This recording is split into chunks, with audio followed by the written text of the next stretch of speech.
মানুষ ভজলে সোনার মানুষই হবি, ও মানুষ ভজলে সোনার মানুষই হবি, নইলে কুল হারাবি, নইলে কুল হারাবি, সোনার মানুষ হবি, ও মানুষ ভজলে সোনার মানুষ হবি।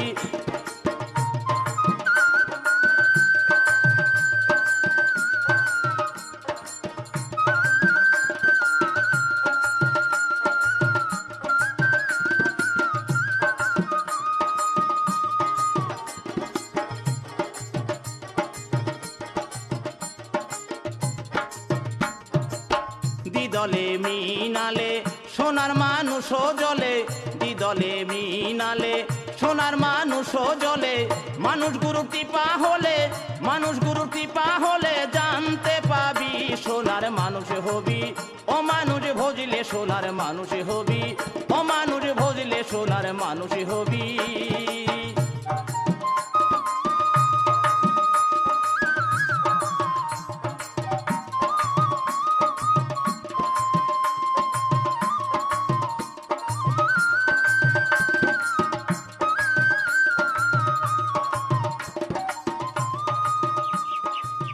আলু চাচা, তোমার ধান এবার কেমন হয়েছে? ধান তো ভালো হয়েছিল, বৃষ্টিতে সব নষ্ট হয়ে গেছে। আরে বৃষ্টিতে শেষ হয়ে গেছে না? আমিও তো আশা করে আলু লাগাইছিলাম, আলুর লাইনে পানি জমা সব আলু আমার পচে গেছে। আর একই অবস্থা দুজনে, তোমার কপাল আর আমার কপাল, দুজনের কপালে এবার পড়ছে। কিরে তোর গাড়ির ব্যবসা কেমন? গাড়ির ব্যবসা ভালো না এবার। ভালো না কেন? কিছে? এই হরতাল মাতাল চলে তো একটা বাজার খারাপ। চার দোকানে বসে থাকলে কি কোনো খেপ পাবি না? চাচা চাচা খবর শুনছো? কি খবর রে? আর আমগুলো ওই যে স্কুল আছে না, হ্যাঁ হেডমাস্টার, সে তো বিশাল বড় পুরস্কার পাইছে। তাহলে তো খুশির খবর দিলি। আয় বয় এবার এবার একটা চা দে। কাশু, চার চিনির দাম কি কমছে নাকি? চাতে তো চিনি বেশি দিচ্ছে, ব্যাপারটা ভালো হয় না। আর একটা চা দে। চা বানানো ভুলে গেছে, আগে কত সুন্দর চা বানাইতো না চাচা?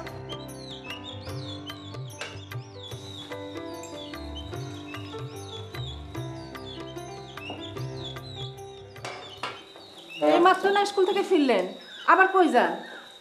তোমার মেয়ে আসলে কথা ভুলে গেছো, এতক্ষণ হয়তো ট্রেন চলে আসবে। ভুলে যাবো কেন? বাদলকে পাঠিয়েছি, সেই নিপাকে নিয়ে আসবে। বাদলটা পাঠিয়েছো কিসের জন্য? তুমি কি ভুলে গেছো তোমার মেয়ে বড় হয়েছে? এখন তো তারে আনতে যারা তারা পাঠানো যাবে না। আল্লাহ, এগুলার আপনি কি কইতাছেন? বাদল তো আমার ঘরের ছেলের মতো, আকালে বিকালে ডাক দিলেই চলে আসে। হ্যাঁ, এখন যারা ঘরের ছেলে বলতেছ, দুদিন পরে সেই তোমার সর্বনাশ করবে। যাকে খাওয়া দাওয়া লাগাও, আমি আসতেছি। আই শুনেন, আমি কিন্তু আগেও লক্ষ্য করে দেখছি, এই বাপ মামার এতিম ছেলেটারে আপনি দু চোখে দেখতে পারেন না। তার দোষ ধরার জন্য আপনি উঠে পড়ে লেগে যান। বাদল তো আপনারই ছাত্র, আপনি তো লেখাপড়া শিখিয়ে তাকে মানুষ করেছেন। হ্যাঁ, মানুষ যদি করতে পারতাম তাহলে তো একটা কথা ছিল। সে তো ইন্টারমিডিয়েট পাস দেওয়া হইলো কি দোকানদার, আর আমার মেয়ে ইংরেজিতে অনার্স পড়ে ঢাকা ইউনিভার্সিটিতে। এইখানে ভয়টা আমার কোন জায়গায়, এটা কি তুমি বুঝতে পারো? শোনেন, বিনা কারণে ভয় পাওয়ানোর দরকার নাই। বাদল আমার বড় ভালো ছেলে, সে তো আপনারই ছাত্র। বাদুর আমার ছাত্র বলে টানবো না। ছাত্র হইলো গিয়া ওই ধরো মিজান, কত বড় ডাক্তার। আলতা, এটা কত বড় আর্মি অফিসার। বেনু মন্ত্রী হয়ে গেল, এখন এসে পায়ে ধরে সালাম করে। তারপরে আমার ছাত্র হইলো গিয়া আউয়াল কাজী, বাংলাদেশের কত বড় একজন ইন্ডাস্ট্রিয়ালিস্ট। সে আইসা প্রথমত সালাম দেয়, তারপরে পায়ে ধরে সালাম করে। এরা হইল গিয়া ছাত্র। এইসব ছাত্ররা যখন আমার কাছে আসে, তাদের নাম যখন আমি শুনি, আমার চোখ দুইটা জলে ভরে যায়, বুকটা এত বড় হয়ে যায়, বুঝছো? আর এই সব ছাত্রের জন্য আজকে প্রাইম মিনিস্টার আমারে পুরস্কার দিবে। কি পুরস্কার দিবে? বাংলাদেশের শ্রেষ্ঠ শিক্ষক। বুঝো তাহলে কিরকম ছাত্র। আর এইসব ছাত্রের লগে তুমি তুলনা করো বাদলের, যেটা অকাল কুষ্মাণ্ড, হ্যাঁ, একটা দোকানদার। সে কিসের লগে কি? আমার ভুল হয়েছে, আল্লাহ গো আল্লাহ। তারপর তোমার ব্যবসা কেমন চলতেছে? কিসের ব্যবসা? তোমার লাইব্রেরি আছে না, বইয়ের দোকান? ও, ব্যবসা কে করে?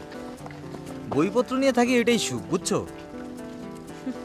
তবে ওই পাঠ্যপুস্তক বিক্রি হয়, খাতা কলম এগুলো অনেক বিক্রি হয়, ভালোই চলতেছে।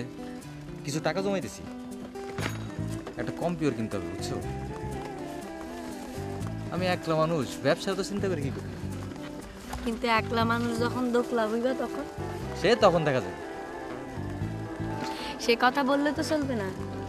আগে থেকেই তো সব একটু গোছগাছ করে রাখতে হবে। আচ্ছা এখন এসব বাদ দাও তো, এই আমার স্যার যে সারা দেশের মধ্যে সেরা স্যার হয়েছে, তুমি কি এটা তোমার কলেজের বন্ধুদের বলছো? বাদল, আমি কলেজে পড়ি না, আমি বিশ্ববিদ্যালয়ে। ও হ্যাঁ, সেইটা তো জানি, কিন্তু তুমি চিন্তা করে দেখো তো, সারা দেশের মধ্যে আমার স্যার সেরা স্যার, তার কাছে কত কিছু শিখছি, সেই ছোটবেলা থেকে শিখছি। গর্বে এই গ্রামের সবার বুকটা ফুলে গেছে, জানো তুমি?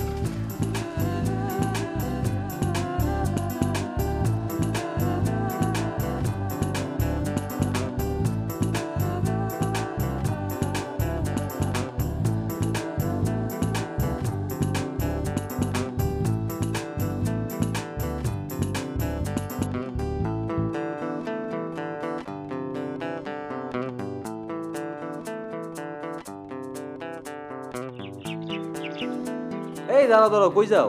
একা একা ভয় পাবো না? আরে কি কও না কও, আগে তো এখানে একটা বাস ছিল, এখন তো দেখি বড় ব্রিজ হয়ে গেছে। আগে তো একদম ভয়ে কুকড়ে থাকতা, আমার জন্য অপেক্ষা করতে, পরে আমি এসে হাত ধরে পার করতাম তোমার। হ্যাঁ ঠিকই বলছো, সেই স্কুলের সময় আমি কোনোভাবেই এই বাসটা পার হইতে পারতাম না, তোমার জন্য চুপ করে দাঁড়ায় থাকতাম যে কখন তুমি আসবা আর আমার হাতটা ধরে পার করে দিবা। এই কয়েকদিন পরেই দেখবা যে এই সাগর এখান দিয়া একটা বড় ব্রিজ হয়েছে, আমাদের স্যারের নামে হবে সেই ব্রিজ। কি যে কও না, এই সামনেরটা তো খুবই রিস্কি। দাঁড়াও দাঁড়াও, আমি আগে পার হই। হ্যাঁ, আসো। যাও, সাবধানে সাবধানে, আমার ধৈর্য কিন্তু ঠিক মতো। কি ভয় বলে লাগে না? আরে এই জায়গাটা কেমন তুমি দেখছো? সাবধানে।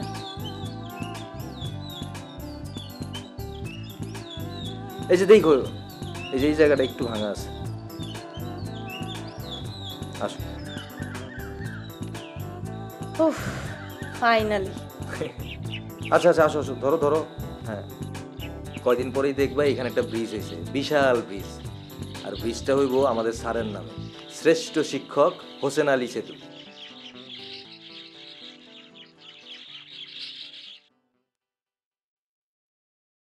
কি হলো, তোমার মেয়েরে ডাকো না।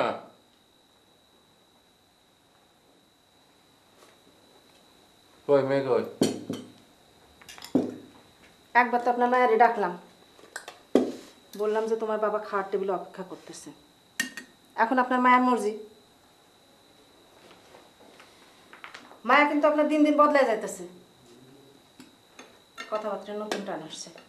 আপনারা এত করে বললাম যে ঢাকায় মেয়েকে পাঠানোর দরকার নেই, আপনি আমার কথা শুনলেন না। লেখাপড়া হচ্ছে নিজের মধ্যে, শহর দিয়ে কি লেখাপড়া হয়?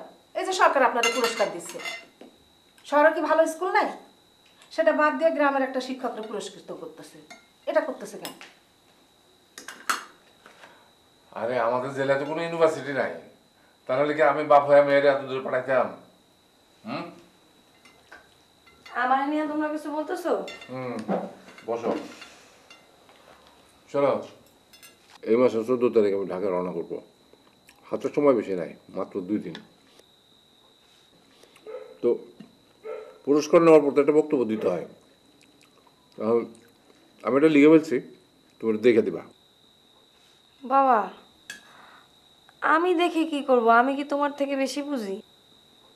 না না, নতুন জেনারেশনের একটা আলাদা চোখ থাকে, সেই চোখটা তো আমি অবহেলা করতে পারি না। আমি একটু লিখে ফেলছি, এটা তুমি পড়ে দেখো, যদি কোনো জায়গায় বদলানোর দরকার হয় তুমি এটা বদলাই দিবা। আসলে হয়েছে কি যে আমি যেটা লিখছি এটা 7 পৃষ্ঠা হয়ে গেছে, এত বড় বক্তব্য তো দেওয়া যাবে না, ওটা কাটে ছোটো করতে হবে, কিন্তু আমি বুঝতে পারতেছি না যে কোন জায়গায় ছোটো করব। আপনি নিজে যেটা পারতেছেন না সেটা নিপাকে বলতেছেন কেন? না মানে হয়েছে যেটা যে আমি তো শ্রেষ্ঠ শিক্ষক হিসেবে পুরস্কার নেব, সেখানে আমার সেরা ছাত্রদের কথাটা আমার বলতে হয় না। তো ধরো যদি আমি আওয়াল কাজের কথা বলতে শুরু করি, তাহলে তো 2 কথা শেষ করা যাবে না, সেখানে আমি 10 কথা তো কইতে হবে। তোর বাপের কথা শুনেছিস? 27 বছর ধরে মাস্টারি করতেছে, ছাত্র কি একটা দুইটা? ঠিকই তো বাবা, সবার কথা বলতে গেলে তো আরব্য রজনী পার হয়ে যাবে। কিন্তু কয়েকজনের কথা তো আমার কইতেই হবে নাকি? এই ধরো আওয়াল কাজের কথা, তার কথা যদি আমি কইতে শুরু করি, ছোটোবেলায় সে কীরকম দুষ্ট ছিল, অঙ্কের মাথা ছিল খুব ভালো, সেই আওয়াল কাজী আজকে বিরাট একটা ব্যবসায়ী হয়ে উঠছে।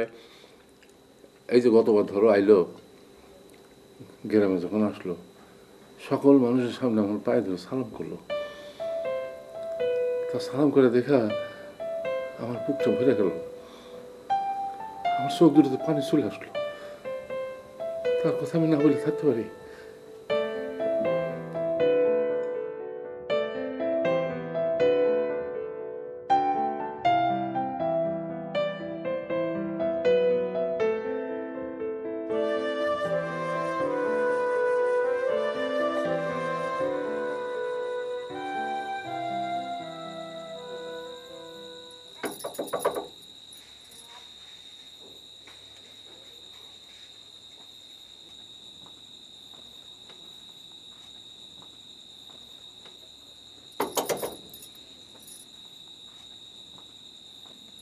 কে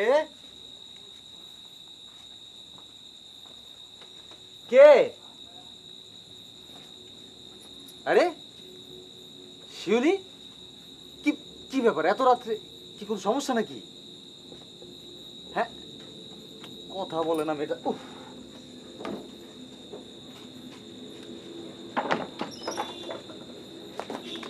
কিসে কোনো সমস্যা? কি কেউ অসুস্থ নাকি? ডাক্তার ডাকতে হইব? বারবার খালি মাথা নাড়ো কেন? মাথা নাড়লে তো আমি বুঝবো না। আমি কি গুণিন মনের কথা পড়তে পারি? আমার দেখতে আসছিল, পছন্দ করে গেছে, কাইলে আবার আসবে বিয়ের দিন পাকা করার জন্য। এই কথাটা বলার জন্য এত রাত্রে আসতে হইলো? কালকে আসতে পারতো না? লোকজন কি মনে করবে? ছেলে কি তোমার পছন্দ হয় নাকি?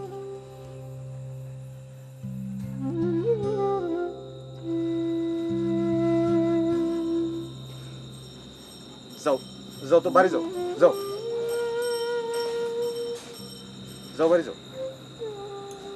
এত রাত আমি কি আগে আগে দিব নাকি?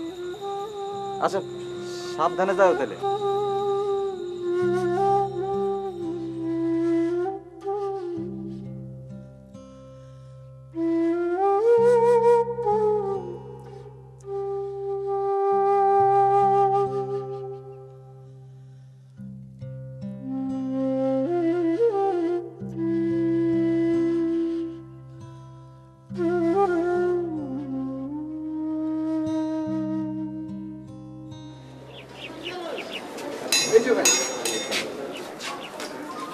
আপনার নামটা কি?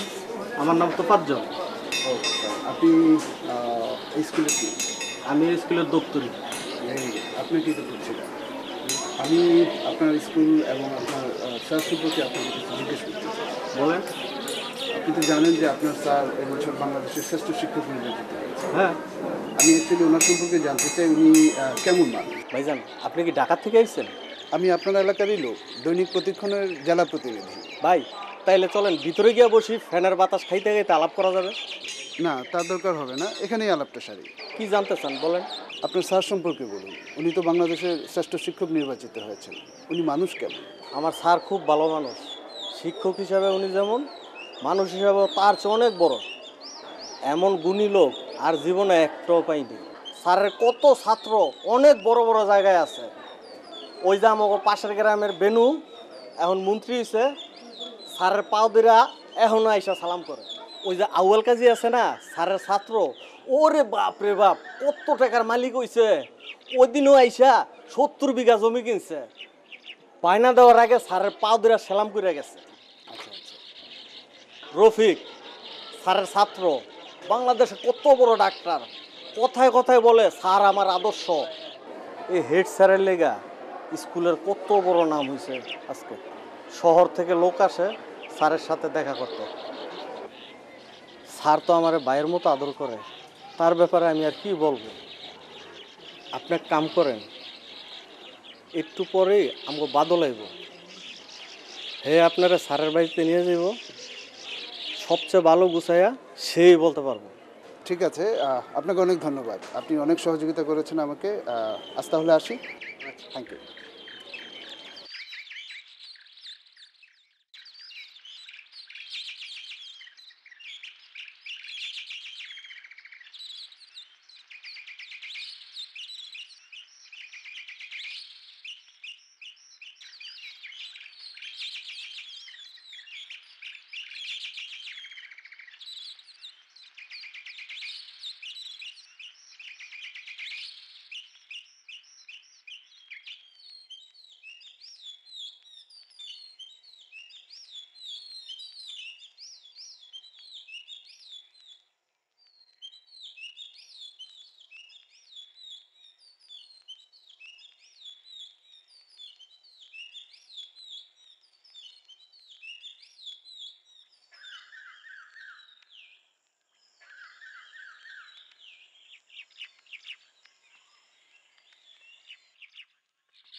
বলতে পারেন যে আমি ছোটবেলা থেকে স্যারের কাছেই মানুষ হয়েছি। স্যারই তো আমার বড় করছে। আমার বাপ মারা গেছে ছোটবেলায়, এতিম ছেলে, আপদে বিপদে যাইতে পারতাম, যাই নাই তো। যাই নাই কেন? আমার ওই যে একমাত্র গুরুজন স্যার, তার জন্যে। তিনি আমার অনেক কিছু শিখাইছেন, যা শিখাইছেন ওর কারণে আমি কোনো আপদে কুপদে যাইতে পারিনি। স্যারের কত ছাত্র মন্ত্রী হয়েছে, বড় ব্যবসায়ী হয়েছে, আমি কিছুই হইতে পারিনি। তবে আমি একটা জিনিস শিখছি, স্যারের কাছে যা শিখছি তা দিয়ে আমি আমার এই এক জীবন পার করে দিতে পারবো। আর স্যার যদি বলে তাহলে আমি বকের মতো এক ঠ্যাং তুইলা দাঁড়ায় থাকতে পারবো। বুঝছেন তাহলে ব্যাপারটা? ঠিকই বলেছেন, আজকাল এমন শিক্ষক খুব একটা পাওয়াই যায় না। একদম ঠিক কথা বলছেন। সরকার তো আমাদের স্যারের এমনি এমনি পুরস্কার দেয় নাই, এইসব কারণেই দিছে। আর আমি স্যারের একটা কথা সবসময় মাইনা চলি। সকালে উঠে আমি মনে মনে বলি, সারাদিন আমি যেন ভালো হয়ে চলি। আদেশ করেন যাহা মোর গুরু